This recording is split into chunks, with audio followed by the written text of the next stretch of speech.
Good afternoon, everybody. I'm Dr. Molly Pepper, the Associate Dean for Undergraduate Programs here in the School of Business. Welcome to Mondays at Noon. This is our weekly forum where we gather as a community to talk about topics that are important to us as a business school. We're recording this session and it will be available on the School of Business YouTube channel. Our agenda for today includes a reflection and a couple of breakout networking groups. After the breakout groups, I will introduce our very special guest, the Dean of the School of Business. He usually moderates these sessions, but today he's switching seats and answering our questions. I have a few questions ready for him, but I know he also hopes to hear from many of you. So please be thinking of those questions and add them to the chat. So let's begin with a reflection. Since today's speaker is the Dean, the person who leads the School of Business, I thought we could reflect on the leaders in our lives.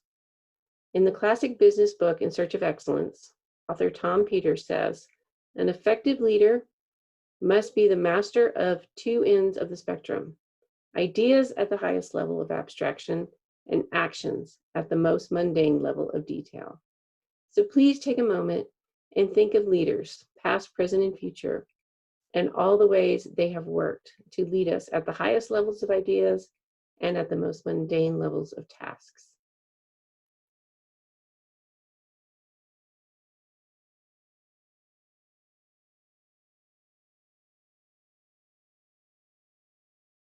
Thank you.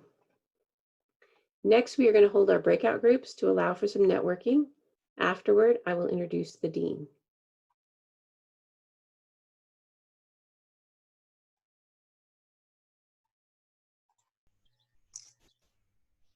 Welcome back, everybody.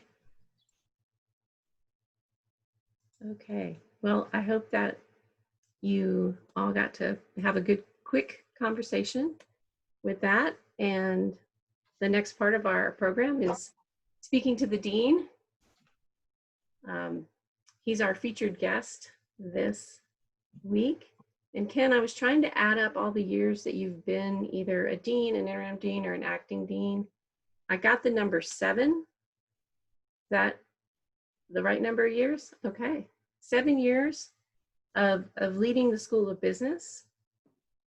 And certainly this coming semester presents some new leadership challenges. So I'm going to start there and asking you about those. For everyone else on the call, please add any questions to the chat or, shout them out as they come up. But Ken, when students return to campus, sometimes former students or even students who've just been away studying abroad, they often comment that things have changed. Campus looks different. There's something new. There's 3 or 4 changes that they weren't expecting.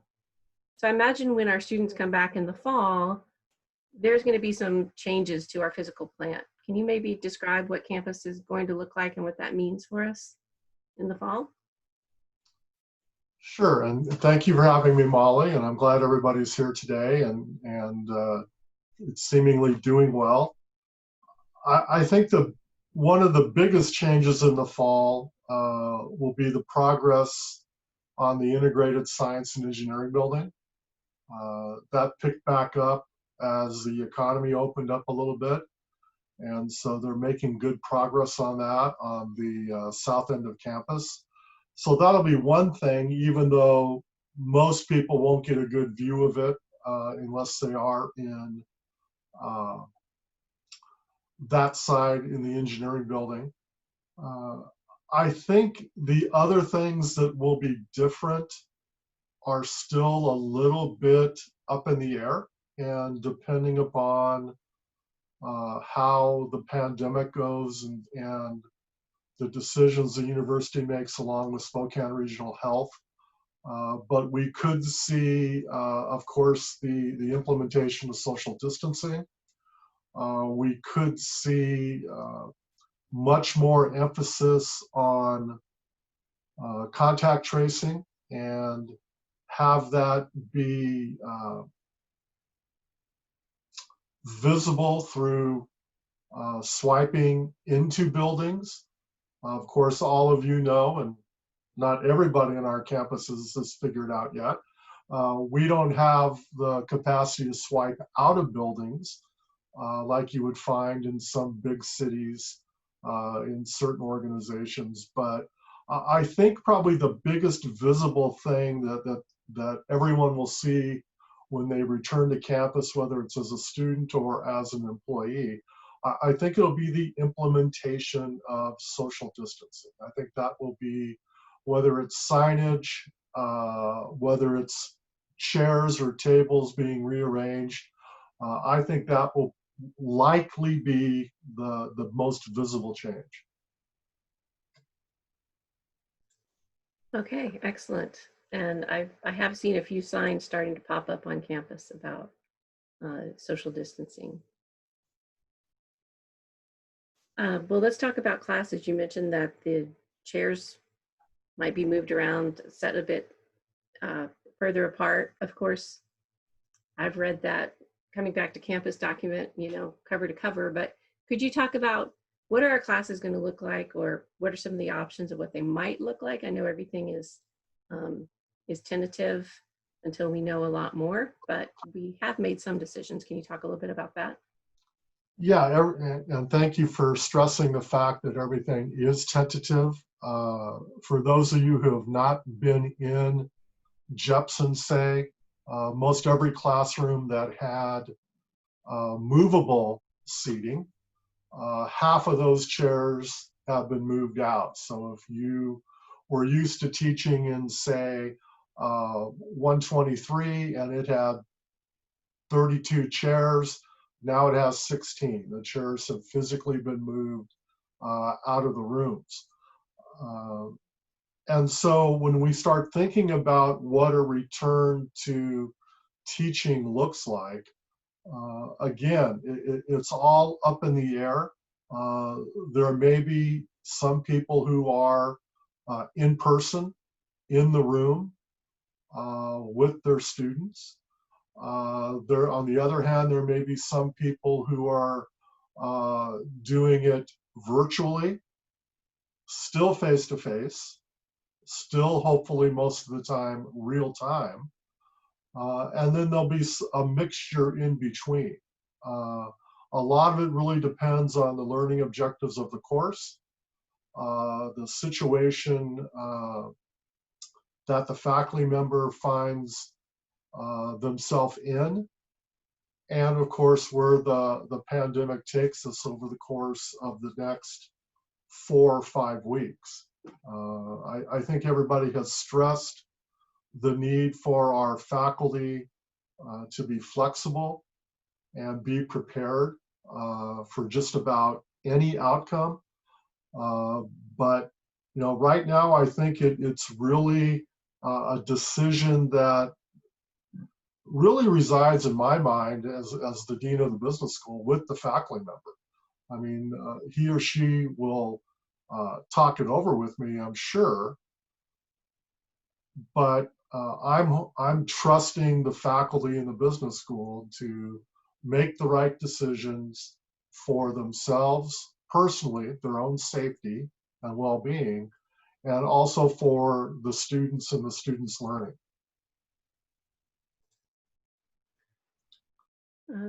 That's great, and I know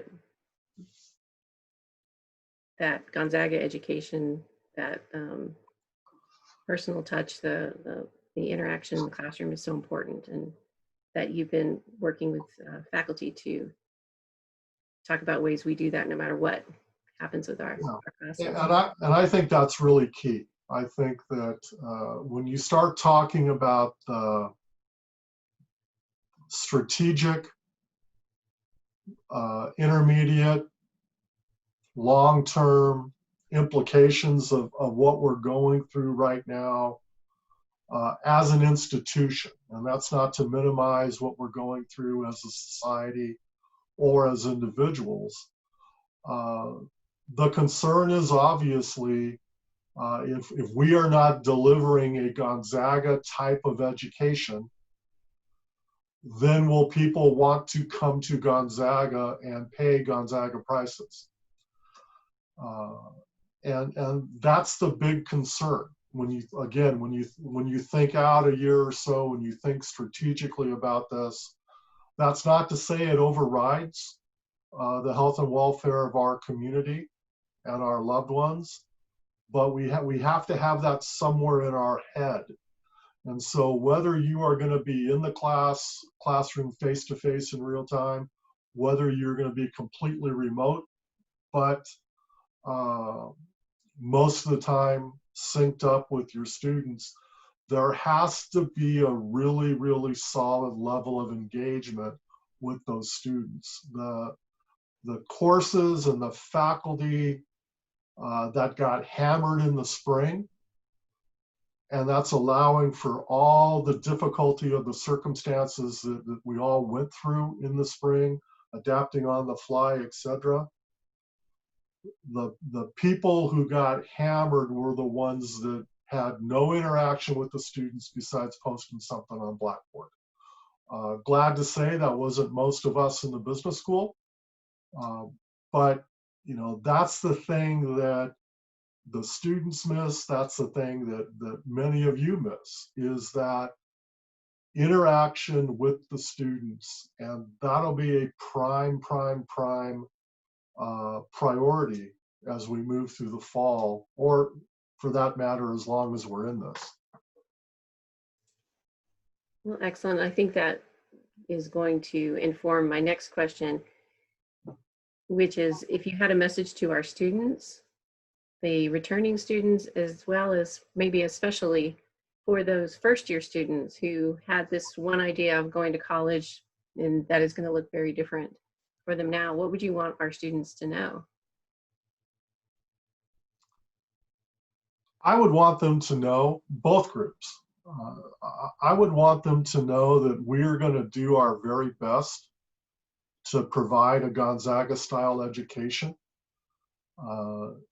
That in all likelihood, in some of the time, in some of their classes, it's going to be a little bit different than what it would have been 4 or 5 years ago.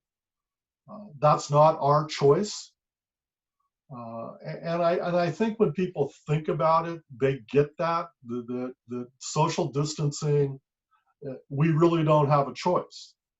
And all the things that spin off from social distancing, we really don't have a choice. But I'd like everyone to know that in the business school, we're going to do the best we can to deliver a Gonzaga style education.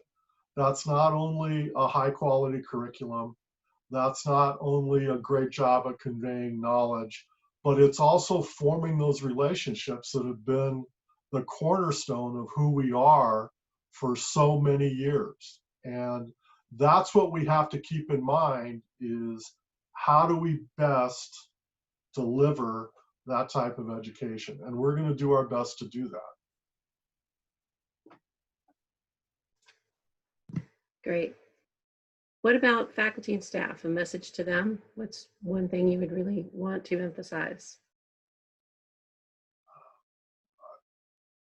Sounding like a broken record, because most of you have heard me say this before. Number one, in my opinion, your health and well-being, and the health and well-being of your loved ones is number one.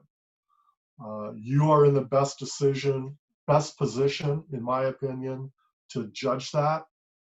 And I will work with you and do whatever we can to make sure that that priority is not compromised in any way, shape, or form.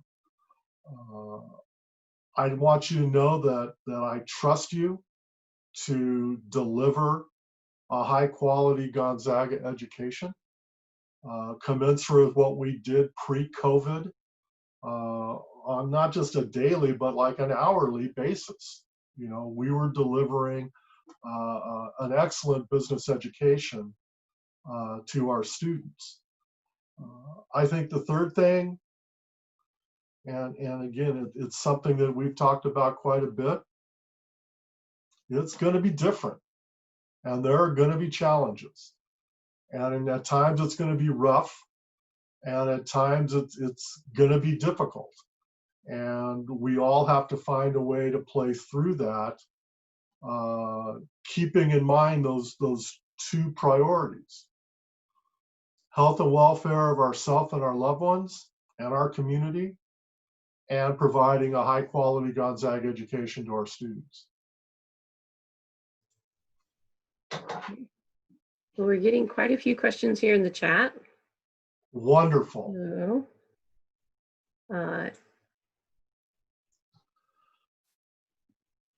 I'm going to keep this one anonymous because it came to me privately, but saw some cool pictures from Singapore schools with desks with plexiglass between them. Is that going to be an option for us? I know that has been discussed at the level of certainly the pandemic response task force. I would say that if you are interested in having some sort of shield besides the one that goes on a piece of headwear, if you are interested in having some sort of shield, maybe the type that you see at a convenience store or the supermarket, just to make sure we get it done and find out about it, let me know. And I'll make sure that we find out everything we can. I know they're talking about that, and I emphasize talking about that in, say, lab situations in engineering or the sciences. But if it's something that you are interested in learning more about, let me know and I'll find that out. Okay. Thanks. And another question about what's been discussed. Recent news from other campuses reports that students are contracting the coronavirus in fraternities, sororities, residence halls, and this is concerning about our students coming back to the dorms. Is that being discussed?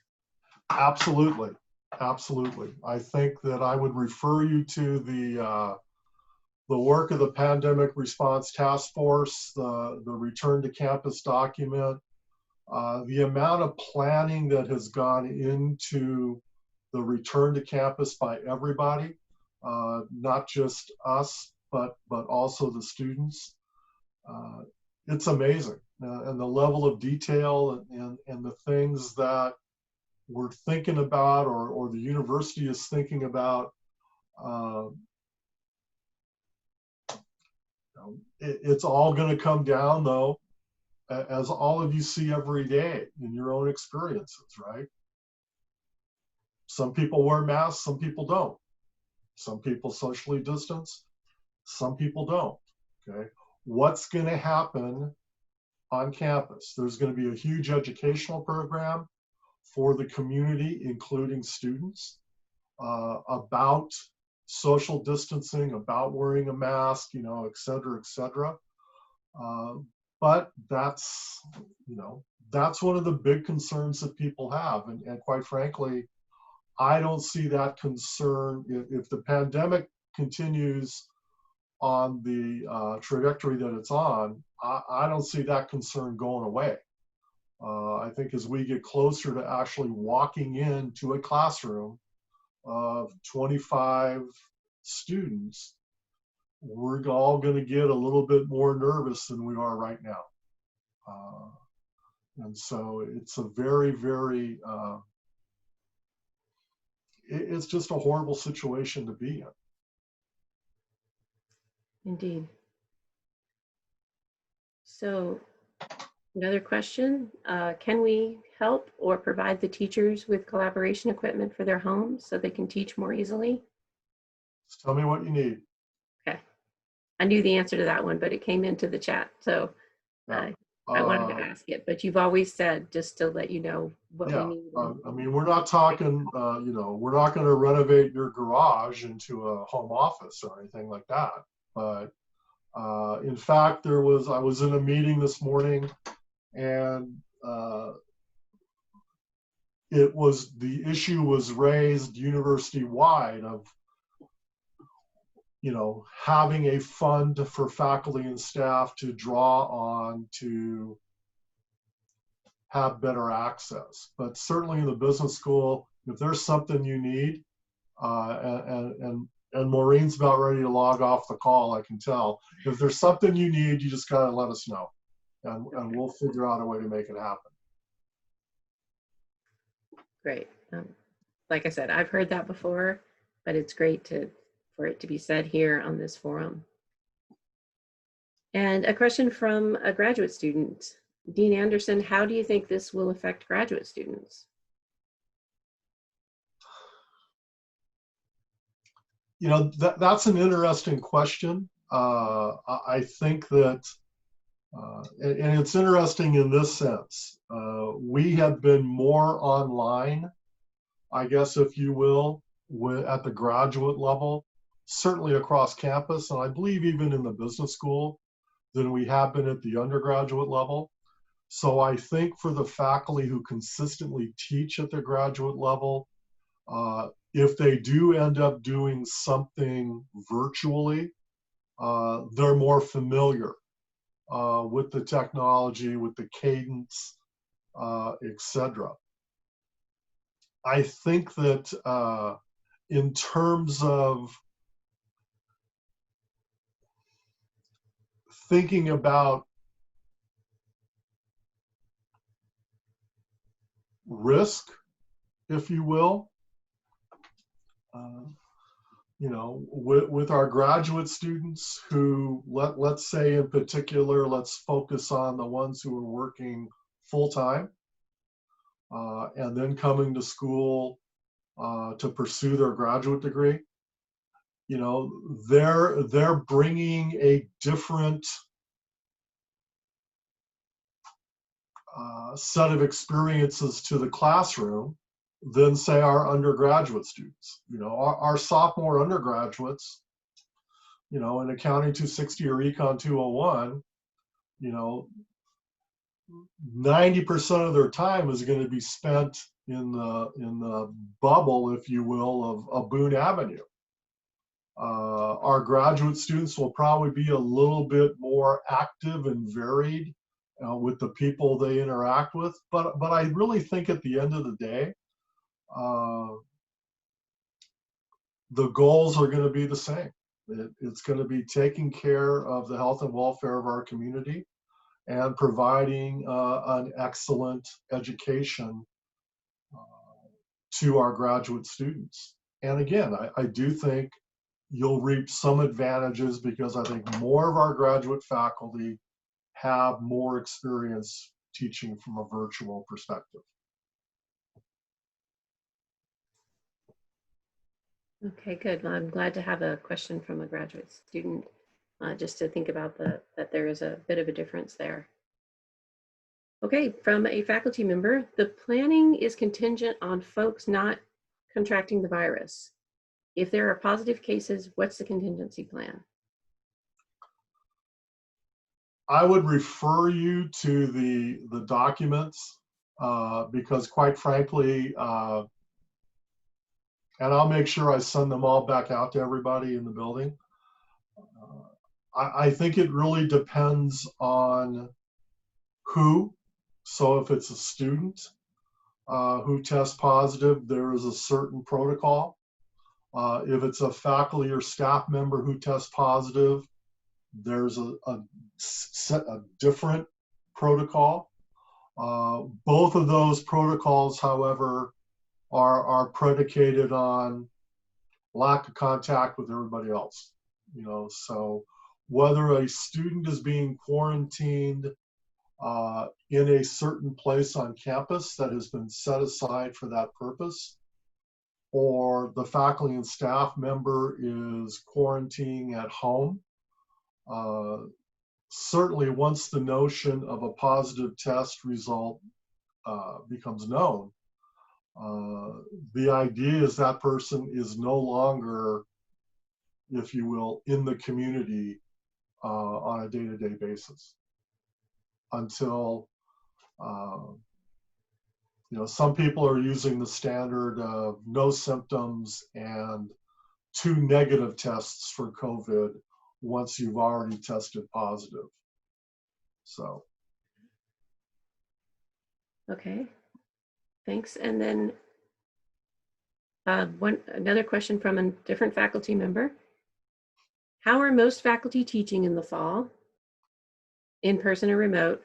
There's a bunch of these questions. What are the best ways to keep students engaged online and in Zoom? And when will training be available to faculty? Okay. Uh, Based on what I've been told so far, and none of it is set in stone, I think everybody knows that. Uh, Most faculty are indicating a hybrid approach. Now, whether in the business school, okay, whether that is because they know they're going to be online after Thanksgiving, that is set in stone right now, or because of social distancing, they have 32 students in a class, but only room for 16. So they know that somehow there's going to be a hybrid experience. Uh, Most people indicated uh, some mix. A couple of folks indicated no, they really want to do the whole thing in person, face to face if possible. They felt that was best for them and the learning objectives of the course. And not quite a perfect normal distribution, but at the other end, we probably have 4 or 5 who said, no, for whatever reason, it's going to have to be remote. And so, you know, I really wasn't surprised by anything that in terms of the responses that I got. And again, I know it's July and a lot of stuff can change between now and when we first get ready to get back into the classroom. As far as training and development opportunities, I know that the Center for Teaching and Advising and Instructional Development and Design, IDD, they are doing all they can to put resources out and available for folks. Uh, I'll make sure that you have, I believe those links and everything have been publicized in Morning Mail and maybe even on the faculty listserv. But I'll make sure you have links to all of that that will, along with the stuff that we put together here in the business school, I think will help you navigate your way through what to do in that virtual environment if you're not quite sure of how that all is going to work out for you.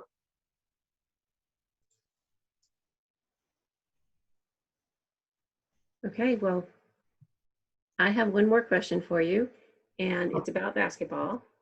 But before I ask it, I just want to, well, first ask you, is there anything you wanted to talk about today that I didn't ask you about?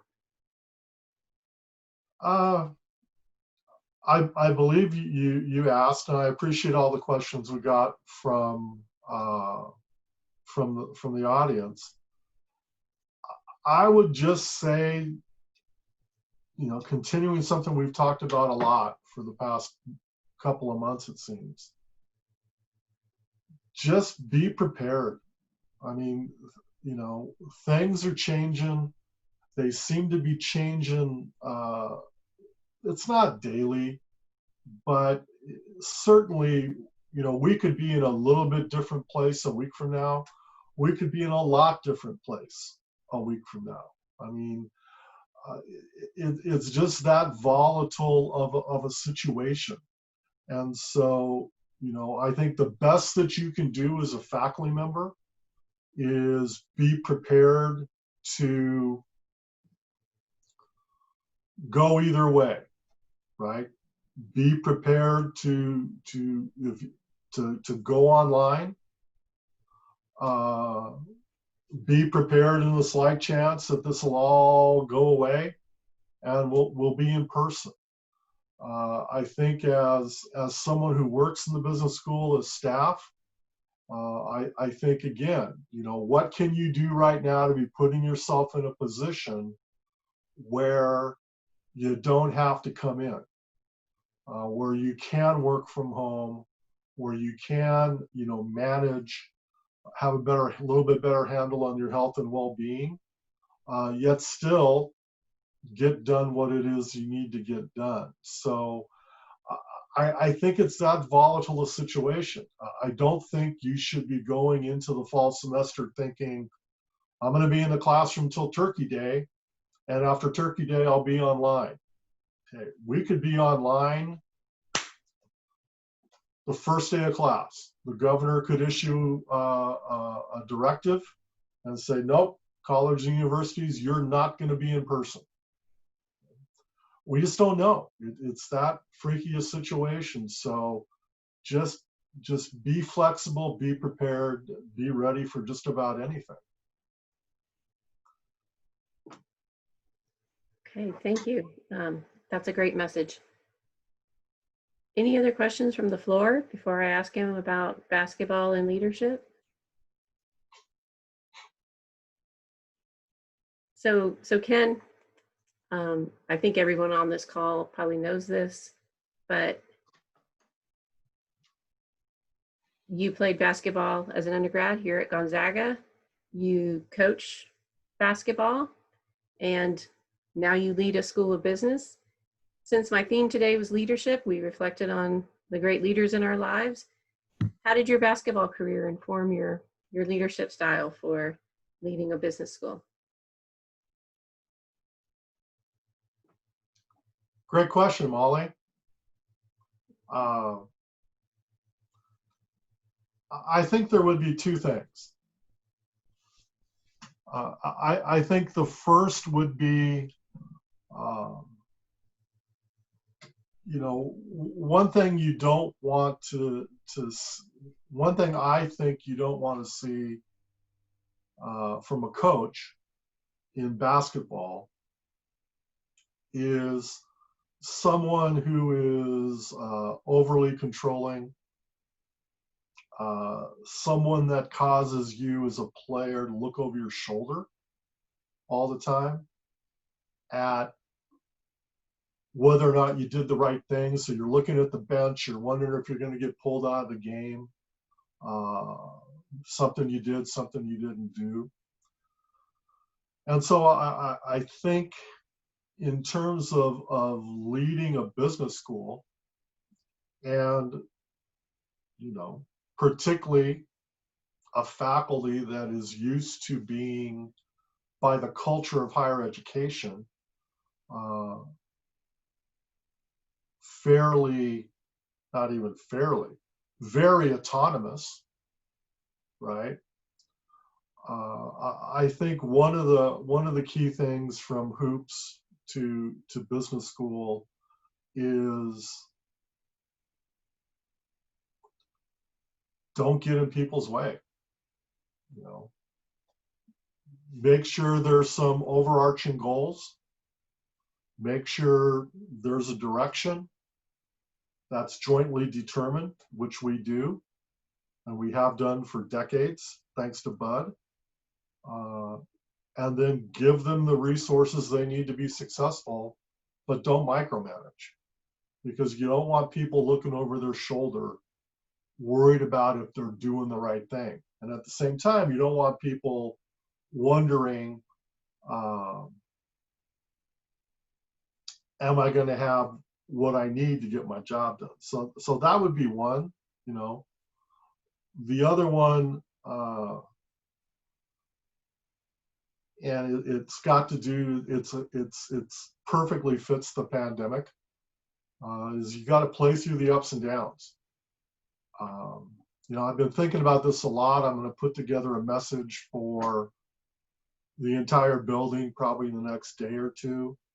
We, higher ed and the business school at Gonzaga, it's always been a multiple decade thing for most people, right? Those of you that have been around for a while, certainly on the faculty side and to some extent on the staff side, people don't leave, right? So you take someone like Mariella or Richard, who are joining us in September, is there a chance that Mariella is here in the year 2060? Think about that for a second. Yeah, there is. People don't leave this place, right? For an awful lot of great reasons.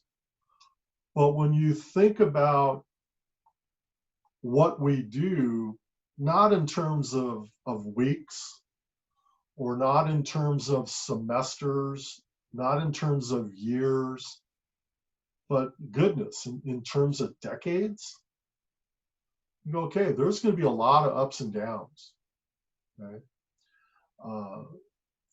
Enrollment, ups and downs. Curriculum and funding, ups and downs in your lives, both professionally and personally. All of you, you know, when you get to be my level of experience, you see people go through the different stages of a career, and maybe it's tied to even their personal situation. So your career looks different when you have kids in elementary school than it does when your kids get to high school, than it does when your kids are gone and now you're an empty nester. Okay? But when you sit there and really think about what we do is can be looked at in terms of decades, and you go, okay, I've got to have the ability to play through this. And when it's bad, I got to learn from it. But I also know it, I also have to know it's going to get better. And I think that's one of the real key things about leadership, particularly in this day and age, that you have to convey to people, we're going to get through this.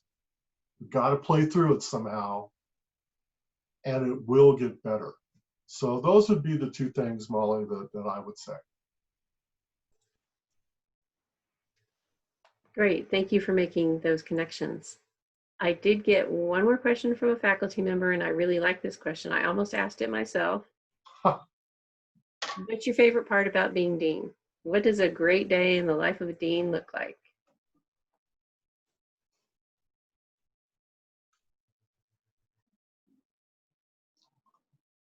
A great day in my life, as far as being dean, is really when I have the opportunity to learn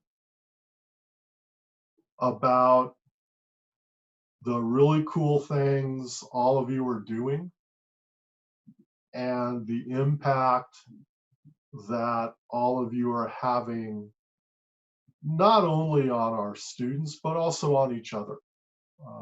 I think that those are the things, you know, the stories that I hear or the thank yous that I get from students that are really thanking you. They're just telling me about it. Those are the things that you go, yeah, okay. The 11 hours I spent on Zoom last Thursday, that's worth it.